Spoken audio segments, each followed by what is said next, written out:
aga kaks esimest meest nelipeoliste masinate arvestades siin finišis on.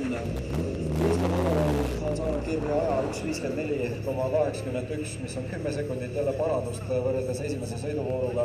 Eiveti korraliku tulemuse on välja sõitnud ka Kaido Saul. Kaido sõidab siin teises sõiduvoorus välja aja 1.53,46, nii et ka Kaidole tuleb rohkem kui 10 sekundit parandust.